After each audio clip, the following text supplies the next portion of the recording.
Hi, I'm poet Dometa Brothers speaking for Ice Cube Press. Ice Cube Press is one of the great independent presses here in Iowa, and they produce a panoply of writing from creative nonfiction, memoirs, short fiction, novels, poetry, and I invite you all to go to their website and check out their latest offerings. I have here my book, Cold Songs, and I'd like to read a short selection or two from it for you. The first poem that I'm going to read is an excerpt of a longer poem called On the Banks of the Wolf River, where I grew up. On crisp mornings, the water leaves the river, settles on surrounding soil, condenses in tiny pools in the cleft uniting leaf to stem, forms even on the living.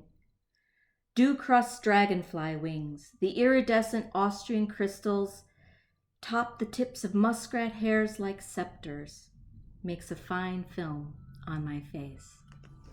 My book is a collection all about the Midwest. It includes poems about Iowa, Minnesota, Wisconsin, where I grew up, and the people that make this place, I think, so special. And if you like great regional literature, then you'll really, I think, enjoy the selection that Steve has over at Ice Cube Press.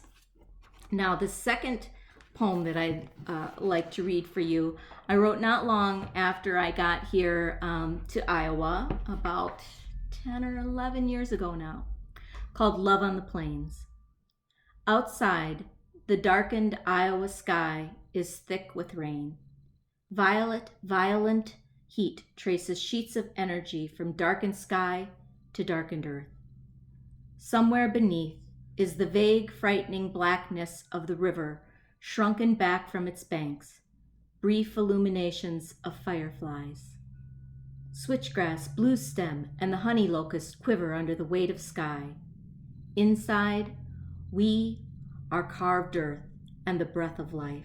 Your mouth tastes like mine, and the shadow of light hints at the trace of long form.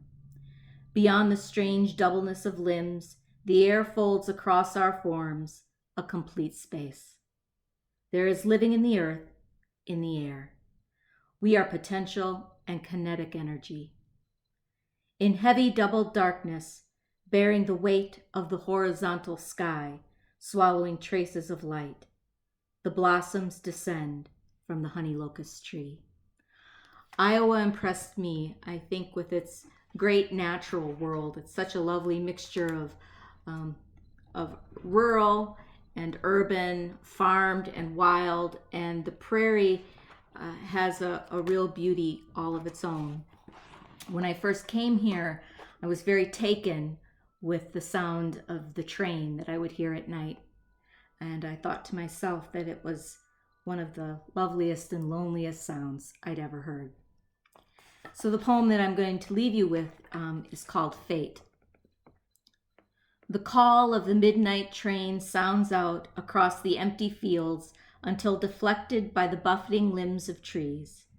It ricochets overhead, sweeping the wheel of the harmonious heavens, until the dislodged stars dribble into the narrow opening of the black river beside us. We convene at a crossroads, as lovers do.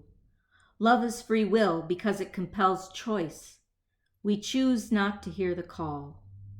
We care nothing for drowned stars. Well, I hope you enjoyed that little selection, and I hope you head on over to Ice Cube Press. He's got a great bunch of books out right now, some that are soon to be released, and I think you can pre-order.